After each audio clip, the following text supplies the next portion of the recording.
to this second in a series of webinars with Dermot Toberty. This is building on our previous webinar where we focused on Dermot's experience leading transformation in the Royal Mail. Clearly we heard last time round about the importance of clear goals, focused teams, rapid decision making, and I guess really having people at the heart of any change that you're going through. I guess most organisations now are contemplating the importance of change. They're going to have to adapt to a new normal. So we're going to take the opportunity today to explore that in a bit more detail with Dermot. So welcome back, Dermot. When we sort of step back and reflect on the current, I guess the current global environment at the moment with COVID-19 and the leaders who are clearly contemplating the future, what advice would you offer them on how best to, I guess, design and deliver whatever that new normal looks like now? First thing I would do is press pause. What you can feel hurried, you can feel rushed, or whatever that you do in haste, you're gonna repent at your leisure. And I don't mean pause for weeks on end and ruminate and all the rest of it. But the easiest solution today for leaders across any organisation in any sector, faced with the financial pressures which they'll almost certainly be under, whether you're a small business and you're running a carpet shop, or whether you're a multinational and you're running multi-sites across different sort of continents, it's all about cost reduction.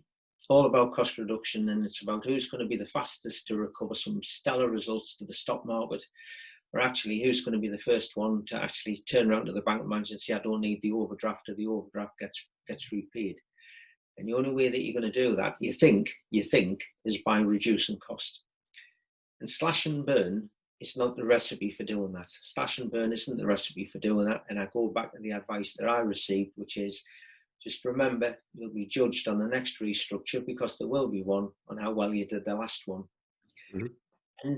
And what I mean by that is, whichever way you want to cut the cake, whichever way you want to do the next one that comes after this, it will always be to do with cost reduction. You'll always be faced with that uphill challenge of reducing cost. The competitors are better. There's somebody else done this. Somebody's going to robotics, whatever it might happen to be. You have to just think about, press that pause button. And I think the important thing about it as well is that leadership in today's world, as in any world, it's a lonely place. Well, it doesn't have to be a lonely place. And the reason why it doesn't have to be a lonely place is because a problem shared is a problem halved. And now, while it's still relatively quiet time, and whilst it's actually there, you don't have to think, because I'm El Supremo, wherever it might happen to be, I'm meant to have all the answers, and I dare not take other people into my confidence, and I dare not share this with other people.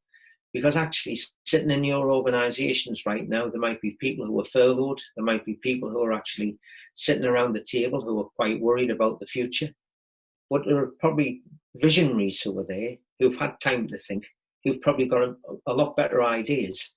And when I say press pause, it's who are going to be your trusted lieutenants that you're going to take into the room and say, I need a little bit of a helping hand here. What would you do if you were me? Because what I sense at the moment is, particularly in the UK, you've got an awful lot of very talented people that are being furloughed. And that's not a great place to be, because the question I would put to most leaders is, are you that confident they're going to come back here? And don't assume that they all will. And don't assume, because effectively when somebody's furloughed, especially if you're in an organisation maybe where not everybody is furloughed, those people will view themselves as second-class citizens, because they are not deemed to be as important as somebody else, the people that were required to stay on. So there's a whole cocktail of things that need to be worked up. But let's not forget that the people that are furloughed have had time to think, they've had time to envision, you could argue, about what they might want for themselves for the future.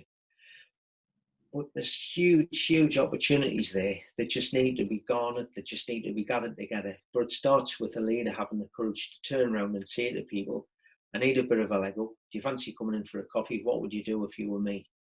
Yeah, And that's really interesting, isn't it? Because I guess in today's environment, there's I guess an expectation of urgency, but often, jumping straight in results in the wrong decision. And what you're counselling there is a need to step back, to use your phrase, press the pause button, reflect on the future, but importantly, start to engage with people within your immediate circle, out with your immediate circle, to sort of bounce ideas off before you actually decide on the direction of travel.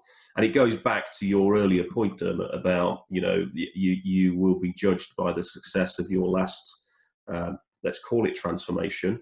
And it's important that you get that right, and don't just plow ahead, blinded to, I guess, the possibilities that are available to you. Press the pause button, reflect on what you have, reflect on the opportunities moving forward, think through the threats, and think through how you overcome those with the added insights of, I guess, trusted advisors. Of course, you might have some answers, but you've never got all the answers.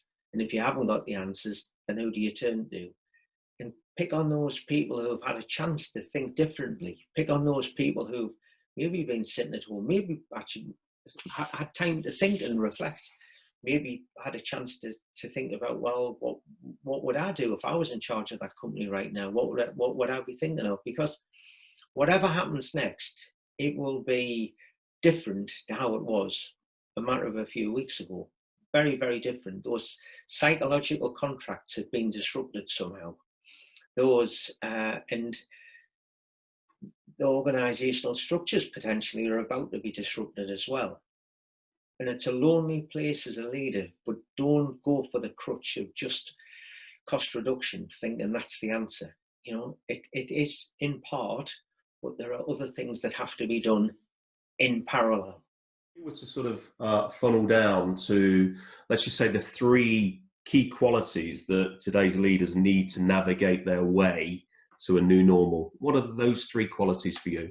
Well, I think the first one is that you have to have courage. Whatever it is that you're going to do as a leader, you've got to have courage. And I think courage is a really, really important ingredient, because I think it's what is it that gets you out of bed in the morning? What is it that makes you form decisions? What is it that sort of gets you to the starting post? What is it that kind of continues it through? And I think courage is a really, really important ingredient within that particular mix. I think the second one I would say is, I think it's your peripheral vision. I think it's the point that I make about being able to look around and actually see who's with you, see in your organization about what it is that you think's required. Look around everywhere, look around what your marketplace, look around, see what your competitors are doing and all the rest of it. But don't be blinkered just to go down a particular road because you think cost reduction is the only game in town. And I think it's having that peripheral vision, which I think is really, really important. And I think the third one that I would say is that I think it's about your resilience as a person. And I put resilience different to courage. I think I can be courageous, but then actually, am I resilient enough to actually, when people start chucking rocks at me and all the rest of it and come out and attack me, am I still courageous? But I think it's about understanding that resilience that you're going to need, because whatever comes next is going to be different to how it was before. And let's not pretend that it's going to be the same, because it's not. And we can talk about it, but nobody can actually envision how it's going to be. And I think all it does is it just sort of leads you to think, well, actually, it's going to be really difficult being a leader. Yeah, you can be courageous, but have you got the peripheral vision to recognize some of the things that I've just mentioned? And actually, have you got the personal resilience to deal with them? Like, what do you do when your best people say, I want to work at home? And some of your other best people turn around and say, but I want to work in the office. So courage, peripheral vision, and personal resilience. I think three great pointers in terms of qualities for today's and I guess tomorrow's leaders, Dermot. Dermot, thank you so much for sharing your thoughts and experiences. So I guess looking ahead for me, maintaining business as usual will not be nearly enough.